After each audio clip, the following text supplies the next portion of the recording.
Iran வந்து எங்கே ஒரு புள்ளி எடுத்து இந்த நியூக்ளியர் வெப்பன்ஸ்க்கோ இல்லை நியூக்ளியர் யுரேனியம் என்ரிச்மெண்ட் பண்ணுறதுக்கான வேலைகளை ஆரம்பித்தா அந்த என்ரிச்மெண்ட் பண்ணுற வேலையை எந்த சயின்டிஸ்ட் பண்ணுறாங்களோ அந்த சயின்டிஸ்ட்டை கொள்வது. இதே வேலையை மொசாட் கிட்டத்தட்ட கடந்த ஒரு 10-20 வருஷமாக பண்ணிக்கிட்டே இருக்காங்க.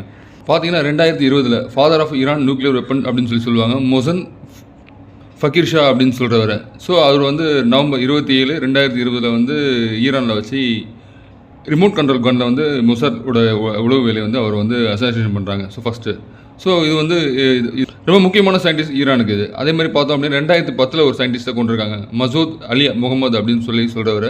அவர் வந்து பார்த்தோன்னா 2010 ஜனவரி 12 அப்போ கொண்டிருக்காங்க. இவரை எப்படி கொண்டாங்க அப்படின்னா மோட்டர் சைக்கிளில் பாம்பு வச்சு மொசாட் வந்து இவரை கொள்கிறாங்க. ஸோ அதுக்கடுத்து பார்த்தா 2010 இன்னொரு தலைவர் மஜித் ஷாரியாரி அப்படின்னு சொல்கிறவர். இவரை பார்த்தா 2010 நவம்பர் 29 கொள்கிறாங்க. இவரை காரில் போகும்போது மேக்னெட்டிக் பாம்பு வச்சு கொள்கிறாங்க. இவர் வந்து நியூக்ளியர் அதாவது engineer involved with Iran nuclear program அப்படின்னு சொல்லுவாங்க. அதுக்கடுத்து அதே 2010 அப்பாசி தவானி அப்படின்னு சொல்கிறவரையும் வந்து நவம்பர் 29 அப்போ 2010 வரையும் கொள்கிறாங்க. பாம்பு பிளான்டட் இதுவரையும் வந்து காரில் வச்சு பாம்பு வச்சு இது பண்ணுறாங்க. அதுக்கடுத்து பார்த்தோம் அப்படின்னா டாரியோஸ் ரிசின்ஜாத் அப்படின்றவரை வந்து 2011 ஜூலை 23 கொள்கிறாங்க. இவர் வந்து போகும்போது மோட்டர் சைக்கிளில் கன்மேன் வச்சு ஷூட் பண்ணி இவர் கொள்கிறாங்க.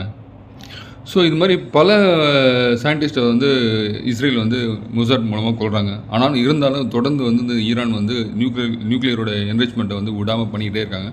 நிறைய தயாரிப்புகள் அவங்களது ட்ரோன் ஆகட்டும் இதெல்லாம் வந்து இவங்க நிறைய ரெடி பண்ண ஆரம்பிக்கும். இஸ்ரேலுக்கு ஒரு பயம், இவங்க வந்து நியூக்ளியர் வெப்பனை கண்டுபிடிச்சிட்டா அப்படின்னா நியூக்ளியர் வெப்பனை டெஸ்ட் பண்ணுறதே நம்ம மேலே டெஸ்ட் பண்ணுவாங்க அப்படின்னு சொல்லி இஸ்ரேலுக்கு என்றைக்கு தானே பயம்.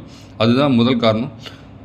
ஸோ அதனால் வந்து இவங்க வந்து இந்த நியூக்ளியர் சம்மந்தப்பட்ட யுரேனியம் என்ரிச்மெண்ட் பண்ணுறதுக்கு முன்னாடியே இவங்களை தடுத்து நிப்பாட்டணும். அது மாதிரி இவங்ககிட்ட நியூக்ளியர் வெப்பன்ஸ் வந்து ரெடி பண்ணக்கூடாது அப்படின்ற இஸ்ரேல் வந்து ரொம்ப நாள் பட்ட கனவு.